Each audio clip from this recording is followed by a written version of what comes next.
मला नवीन नोकरी मिळाली होती आणि मी एका चांगल्या कंपनीत काम करत होतो. तिथे माझी प्राचीशी भेट झाली. ती खूप सुंदर मुलगी होती आणि मी पण खूप देखणा मुलगा होतो. सुरुवातीला आमचे अनौपचारिक संभाषण सुरू झाले, पण नंतर हळूहळू आमचे बोलणे लांबत गेले. मी मध्यमवर्गीय कुटुंबातील होतो, पण प्राची खूप श्रीमंत कुटुंबातील होती. प्राचीचा दर्जा हा माझ्यापेक्षा वरचा होता. मी फक्त नोकरी करत होतो आणि मी घरात सर्वात मोठा होतो. आम्ही 3 भाऊ होतो. मधला समीर विद्यापीठात शिकत होता आणि लहान हार्दिक हा 10वीत होता. मला नोकरी मिळताच माझ्या वडिलांनी स्वतःला मोकळं करून नोकरी सोडली. ते म्हणाले की मी खूप मेहनत केली आहे. आता राहुल कमावेल आणि मी बसून खाईल. मी पप्पांना आधी खूप समजावले, मला नोकरी मिळाली आहे पण थोडा वेळ हवा आहे. तुम्ही तुमचे काम सुरू ठेवा. पण वडिलांनी माझं एक सुद्धा ऐकलं नाही. ते म्हणाले, अरे मूर्खा, तुला मोठं करण्यासाठी, तुला शिक्षण देण्यासाठी आणि तुझ्या सर्व जबाबदाऱ्या पार पाडण्यासाठी मी अनेक वर्ष मेहनत केली आहे. आता बसून खाणं हा माझा अधिकार नाही का? आईनेही त्यांचीच बाजू घेतली. ती म्हणाली, तुम्हा लोकांना तुमच्या म्हाताऱ्या बापाची कीव येत नाही का? शेतकऱ्याची मुले आहात. आता त्यांना आयुष्यात शांतता हवी आहे. आता मला घरचा सर्व खर्च भागवायचा होता. मी शहरात भाड्याने घेतलेल्या घरात राहत होतो. मी रात्री उशिरापर्यंत प्राचीशी फोनवर बोलायचो. आम्ही तिघे भाऊ रात्री एकाच खोलीत झोपायचो. मला रात्री प्राचीशी बोलायचं असल्याने मी भावांना पैशाचे आमिष दाखवून लॉबीमध्ये जाऊन झोपायला सांगायचो. 50-100 रुपयांची नोट समीरला द्यायचो. समीर जो माझ्यापेक्षा लहान होता आणि विद्यापीठात शिकत होता, त्याला समजलं होतं की माझे नक्की कुठल्या तरी मुलीशी अफेअर चालू आहे. पण धाकटा भाऊ हार्दिक जरा जास्तच निरागस होता, त्यामुळे 100 रुपयाची नोट दिसताच तो तयार व्हायचा. मग मी माझी उशी उचलून बाहेर जायचो, पण समीर माझ्या मागे मागे यायचा. तो म्हणायचा, आधी सांग भाऊ, काय प्रकरण आहे? मला काळजी नाही, तुला फक्त झोपायचे आहे तर बाहेर का जातोस? तुम्ही लोक खूप आवाज करता, मोबाईलवर व्हिडिओ बघता आणि मला आवाजामुळे झोप येत नाही, असं मी त्यांना सांगायचो. तो माझ्याकडे अर्थपूर्ण नजरेने बघून हसायला लागला. तो म्हणाला, भाऊ, समीरला उडणाऱ्या पक्ष्यांची पिसे मोजता येतात, माहीत आहे ना? मग माझ्यासमोर काय लपवत आहेस? चल मला सांग, ती सुंदर, स्मार्ट, सडपातळ आणि गोरी चिट्टी कशी दिसते? आणि तू रात्री फोनवर काय बोलतोस? मला सांग, संवाद कुठून सुरू झाला आणि प्रकरण आत्तापर्यंत कुठं पोहोचलं आहे? एकाच दमात त्याने मला खूप सारे प्रश्न विचारले. मी म्हणालो की सेटिंग झाली होती. माझं ऐकून तो हसायला लागला आणि म्हणाला, तू मुलीला फसवलंस म्हणजे तू खूप थोर आहेस. आई तुला गाय म्हणते ना? मी माझा चष्मा सरळ केला आणि नजर टाळत प्राचीबद्दल सगळं काही सांगितलं. आता समीर माझ्या प्रेमाचा साथीदार झाला होता. मी त्याला पैशाचं आमिष दाखवून लॉबीमध्ये झोपायला पाठवायचो आणि रात्री उशिरापर्यंत प्राचीशी बोलत राहायचो. माझ्या नवीन प्रेमामुळे माझ्या घरच्या सोबतच्या नात्यात शांतता नव्हती. घड्याळाचे काटे कसे वेगाने फिरतात ते कळत नव्हते. प्राचीच्या बाबतीत तसेच होते. आजकाल आम्ही स्वप्नाच्या टप्प्यात होतो. आमच्या भविष्याविषयी बोलत असताना लग्नानंतर कुठे फिरायला जायचं हे सुद्धा आम्ही बोलत असो. नैनिताल, सिंगापूर आणि काश्मीरच्या सुंदर भागामध्ये आमचा हनीमून साजरा करू, असा विचार आम्ही आमच्या हनीमून ट्रिपबद्दल केला होता. मी माझ्या पगारातील काही पैसे वाचवू लागलो. मला जर काही काळजी होती तर ती म्हणजे माझी गर्लफ्रेंड ही माझ्यापेक्षा उच्च दर्जाची होती. जेव्हा मी प्राचीला हे सांगितलं तेव्हा मला भीती वाटली की तिचे आईवडील आमच्या नात्याला आक्षेप घेतील. मी म्हणालो, माझ्याकडे स्वतःची गाडी नाही, ती माझ्या वडिलांची आहे. कधी ते चालवतात, कधी मी चालवतो. प्राची म्हणाले, काही हरकत नाही, मी सांभाळून घेईन. मी हसायला लागलो आणि म्हणालो, नाही, जोपर्यंत आपण लग्नाबद्दल बोलतोय तोपर्यंत मला एक कार मिळेल. मी पैसे वाचवत आहे जेणेकरून मी नवीन किंवा एक जुनी कार खरेदी करू शकेन. माझं बोलणं ऐकून प्राची हसायला लागली. आपण मिळून खूप काही करू शकतो राहुल, असं ती म्हणू लागली. एके रात्री मी अजूनही प्राचीशी बोलत असताना मला कोणाच्या तरी उलट्या झाल्याचा आवाज ऐकू आला. मी घाबरलो आणि फोन बंद केला. रात्रीचे 3 वाजले होते. सर्वत्र शांतता होती. कदाचित आईची तब्येत बिघडली असावी. मी लगेचच उठून खोलीबाहेर आलो. लॉबीमध्ये असलेल्या वॉशरूममध्ये आईला उलट्या होत होत्या आणि वडील तिचे खांदे दाबत होते. आईचा आवाज ऐकून माझे दोन्ही भाऊ उठून बसले आणि अनियंत्रितपणे जांभळ्या देत होते. मी पण वॉशरूम जवळ येऊन उभा राहिलो. बाबांना विचारू लागलो की आईला नेमकं काय झालं. ती म्हणाले, तुझ्या आईने काहीतरी चुकीचं खाल्लं आहे, तिला अपचन झालं आहे. 1000 वेळा नकार दिला की आहाराकडे लक्ष दे, पण ती काही ऐकत नाही. हे वय आहे का जी पाहिजे ती खायचं? पप्पा सुद्धा अस्वस्थ वाटत होते. आई उलट्या होऊन सोफ्यावर कोसळली होती. मी म्हणालो, पप्पा मला वाटते आईचा बीपी ढळला असेल, त्यांना डॉक्टरांकडे घेऊन जा. पप्पाने विचारलं, रात्री डॉक्टर कुठे मिळतील? मी सकाळी तिला घेऊन जाईल. मग माझी आई मला म्हणाली, राहुल बेटा एक काम कर आणि माझ्यासाठी एक लिंबू पाणी बनव. माझ्या जीवाला खूप वाईट वाटत आहे. मी ताबडतोब तिला लिंबू पाणी दिलं, पण वडील अजूनही आईला ओरडत होते. ते म्हणाले, आता पुन्हा काही खाऊ नकोस. आईने त्यांना गप्प राहण्याचा इशारा केला. ती म्हणाले, राहुलचे वडील 2 मिनिट थांब, मला लिंबू पाण्याने बरं वाटत आहे. काही वेळाने तिची तब्येत थोडी बरी झाली आणि ते त्यांच्या खोलीत जाऊन झोपले. पण पहाटे पुन्हा आईची तब्येत बिघडली. त्यावेळी मी ऑफिसला जाण्याच्या तयारीतच होतो. समीर विद्यापीठात निघाला होता आणि धाकटा भाऊ त्याच्या शाळेची तयारी करत होता. आम्हाला बहीण नव्हती, त्यामुळे आम्हा तिघांना घरातील कामं करायची सवय होती. लहानपणापासून आमच्या आईने आम्हाला झाडू कसा मारायचा, भाजी कशी कापायची हे शिकवलं होतं. मी माझ्या ऑफिसला निघालो. संध्याकाळी परत आलो तर आई लॉबीमध्ये डोके धरून बसली होती आणि पप्पा तिच्याजवळ बसून काही विचारत होते. जेव्हा मी घरात आलो तेव्हा आई आणि पप्पा माझ्याकडे पाहू लागले. मी म्हणालो, आई आता तुझी तब्येत कशी आहे?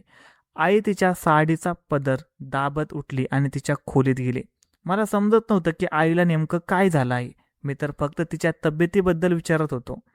मी एक दीर्घ श्वास घेतला आणि बसलो.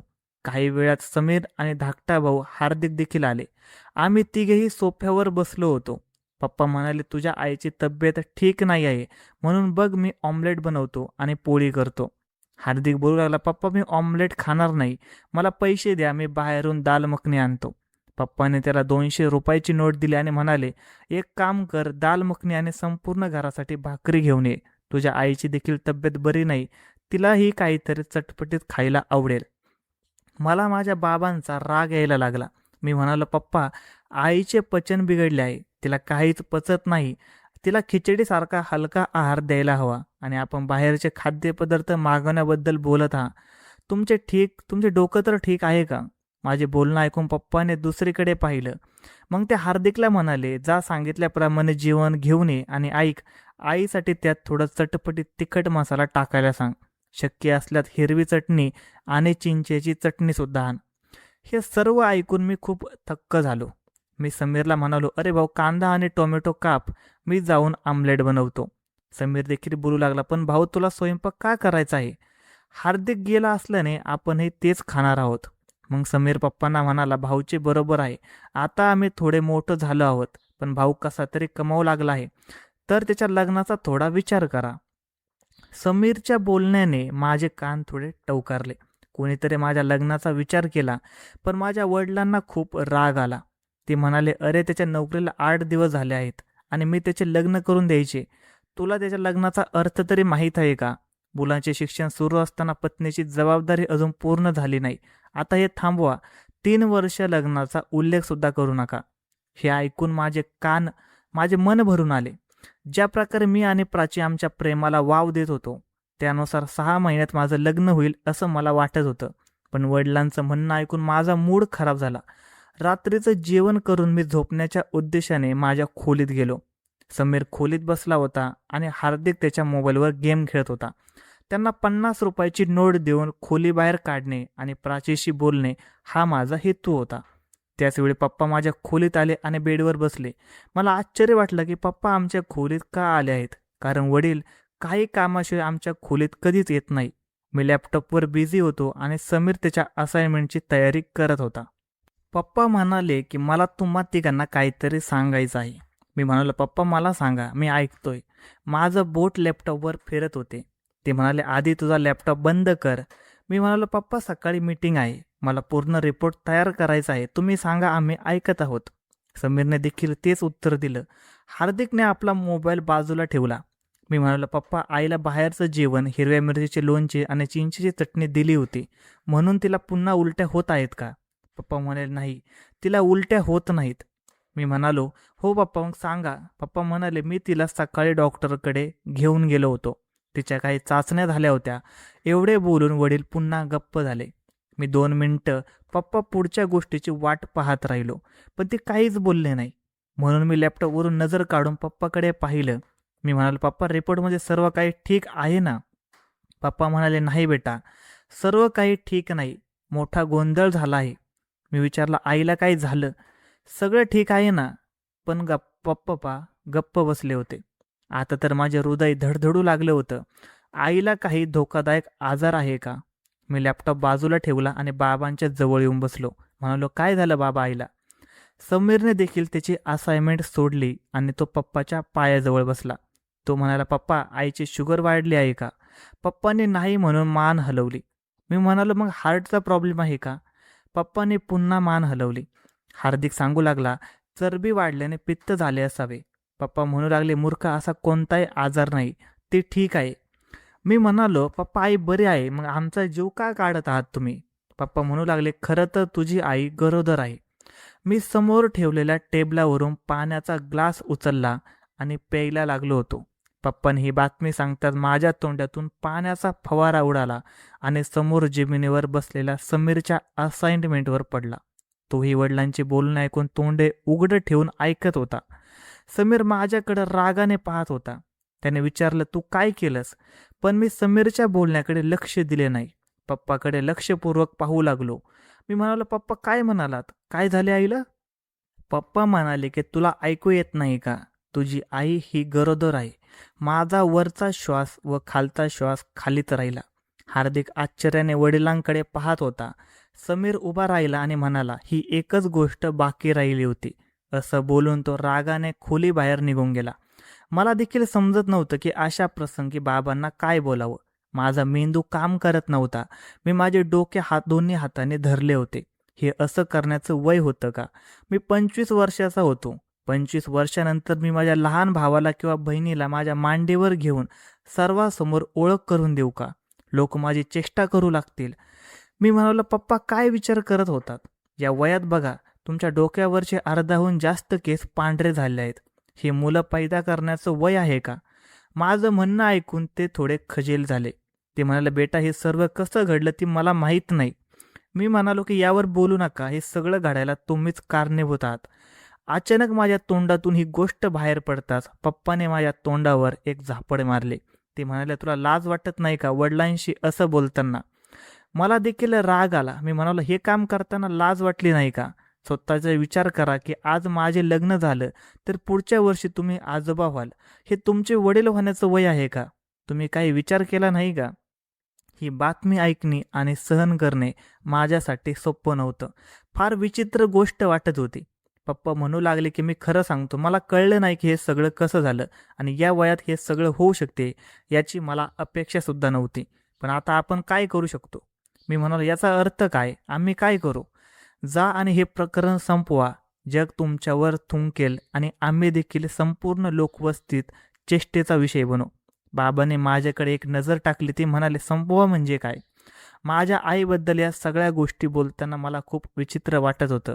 पण मी म्हणालो की अबॉर्शन करा. माझ्या वडिलांनी हे ऐकलं आणि त्या क्षणी त्यांनी माझ्या तोंडावर पुन्हा एकदा जोरदार चापट मारले. ते म्हणाले, यात काही पाप नाही, ही देवाची इच्छा आहे. आम्ही निष्पाप बालकाची हत्या का करू? हे किती मोठं पाप आहे माहीत आहे का? मी म्हणालो की पप्पा तुम्ही समजून घेण्याचा थोडा प्रयत्न करत जा.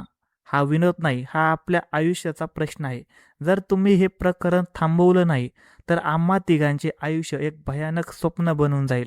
आम्ही लोकांना काय उत्तर देणार? लोक तुमच्यावर आणि आमच्यावर देखील हसतील. या वयात मला माझी खिल्ली उडवून घ्यायची नाही. म्हणून आज मी तुम्हाला हे प्रकरण लवकरात लवकर बंद करण्याची विनंती करत आहे. माझे वडील म्हणाले, मी कोणतंही पाप करणार नाही. मी कोणत्याही निष्पाप बालकाचा जीव घेणार नाही. तुझी आई माझी पत्नी आहे. आता असे झाले आहे तर मी माझ्या मुलाचा गर्भपात करणार नाही. मी म्हणालो, मग असे करा की आईला 9 महिने दुसरीकडे कुठेतरी घेऊन जा आणि मूल जन्माला आल्यावर दुसऱ्या एखाद्या गरजू दाम्पत्याला द्या. तुम्हाला हे पाप करावे लागणार नाही आणि तुमचे मूल देखील वाचेल. पण आमची इज्जत राखली जाईल. पण बाबा मी हे काम या घरात होऊ देणार नाही, असं मी खूप रागाने म्हणालो आणि रूममधून बाहेर पडलो. बाहेर समीर लॉबीमध्ये दोन्ही हाताने डोके धरून बसला होता. मी जाऊन त्याच्या शेजारी बसलो. मी म्हणालो की समीर, आईबाबांनी काय केलं आहे बघितलेस का? आपल्या पालकांनीच आपली इज्जत घालवली आहे. तो म्हणाला, भाऊ हे खूप चुकीचं आहे. वडिलांनी असं काही करायला नको होतं. आपण तरुण आहोत. तुझे वय 25 आणि माझे 23 आहे आणि आपला हार्दिक पुढील महिन्यात 17 वर्षांचा होईल. आम्ही लोकांना कोणता चेहरा दाखवू? रात्रभर मला किंवा समीरला झोप लागत नाही. प्राचीचे मेसेज वारंवार येत होते. मिस कॉल्स देखील येत होते. पण मी प्राचीशी बोलू शकत नव्हतो. मानसिकदृष्ट्या खूप गुंफलो गेलो होतो. अजून 3 दिवस गेले. आई शांत होती, पण वडील तिची खूप काळजी घेत होते. तिला खोलीत जेवण द्यायला जात असत. मी पुन्हा पप्पांशी बोलण्याचा विचार केला. मी म्हणालो की पप्पा, मी तुमची जबाबदारी सांभाळेन. आई, हार्दिक आणि समीर यांचा खर्च मी उचलेन, पण तुमच्या नवजात मुलावर एकही पैसा खर्च करणार नाही. जा आणि त्यासाठी कमवा. माझं बोलणं ऐकून माझे वडील माझ्याकडे रागाने पाहू लागले.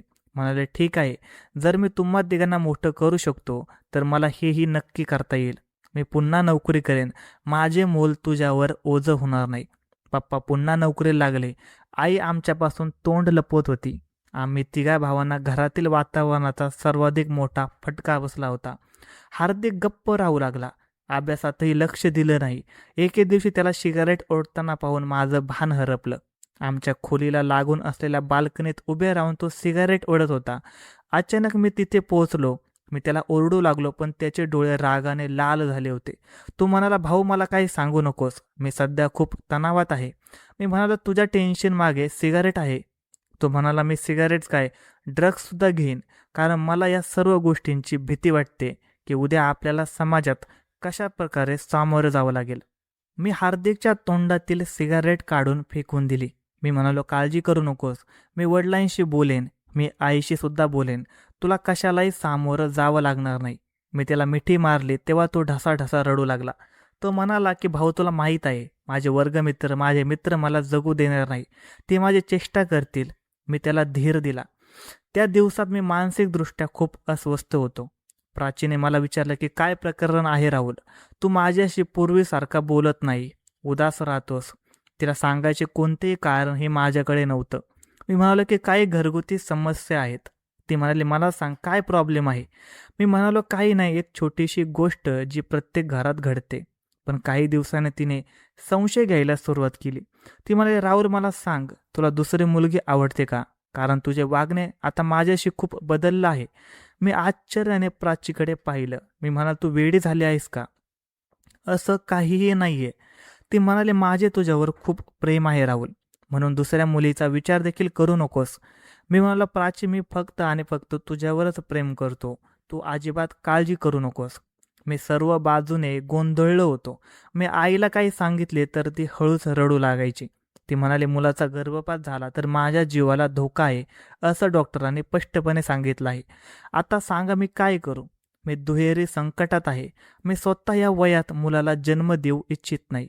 मला तुमच्या समस्या दिसतात, पण मी असहाय्य आहे. 3 महिने उलटले आणि आईचे पोट दिसू लागले. हे पाहून आम्हा तिघांना लाजेने मेल्यासारखं वाटायचं. माझी आई गरोदर आहे याची किंचित सुद्धा कल्पना बाहेरच्या लोकांना नव्हती. त्या दिवसात प्राचीने माझ्यावर आणखी एक बॉम्ब टाकला. ती म्हणाले, राहुल, माझ्या वडिलांच्या मित्राच्या मुलाचे नातंही माझ्यासाठी आलं आहे आणि वडील ते नक्की करतील. तुझ्या आईवडिलांना माझ्या घरी आण, नाहीतर माझे वडील माझं लग्न फिक्स करतील. त्या दिवसात माझी आई तिच्या 5व्या महिन्यात होती, त्यामुळे तिचे पोट स्पष्ट दिसत होतं. पाहणाऱ्या कोणालाही लगेच कळलं असतं की ती गरोदर आहे. आणि अशा स्थितीत मी माझ्या आईला प्राचीच्या घरी घेऊन जाऊ शकत नव्हतो.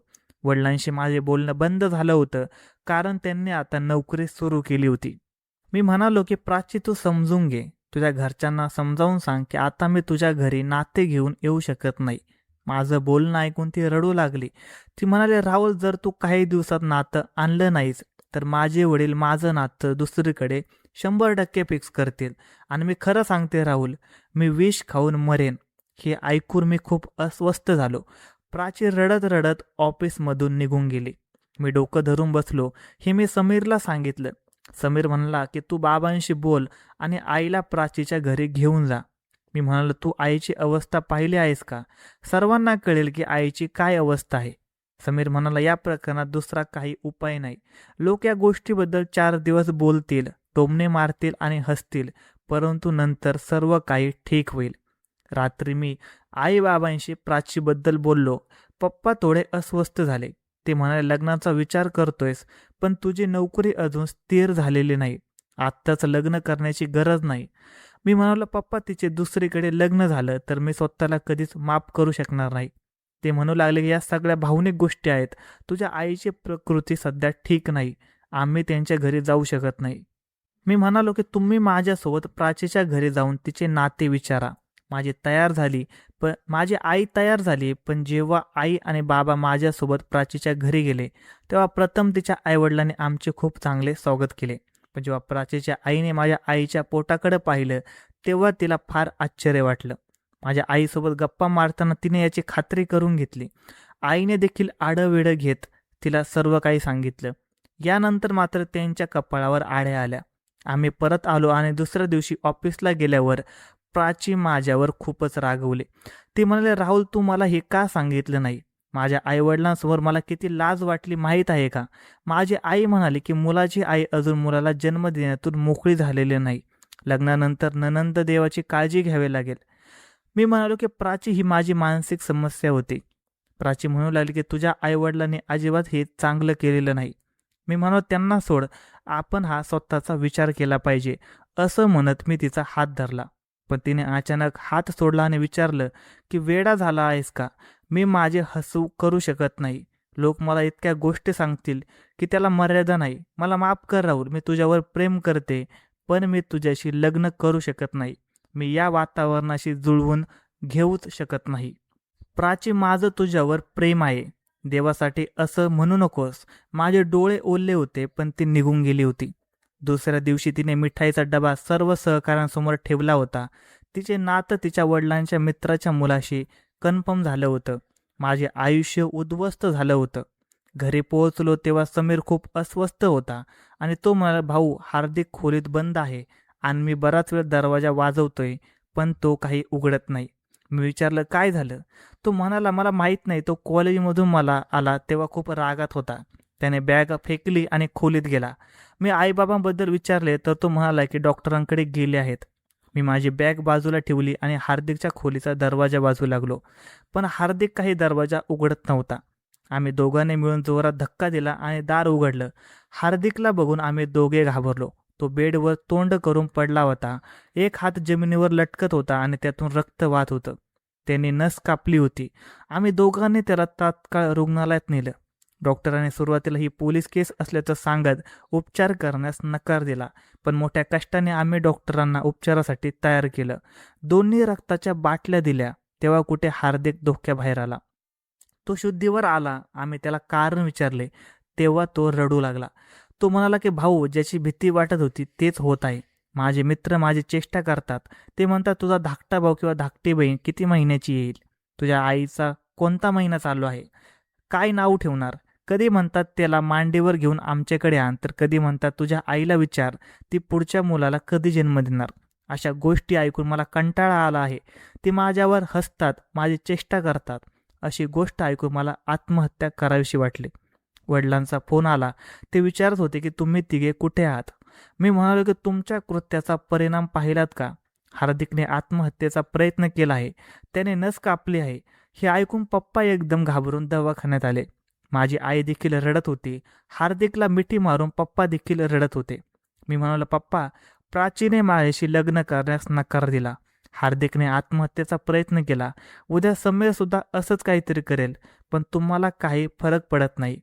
माझी आई रडत म्हणू लागली, तुम्ही सर्वजण निश्चित राहा. या मुलाचा जन्म होताच मी त्याचा गळा दाबून टाकेल.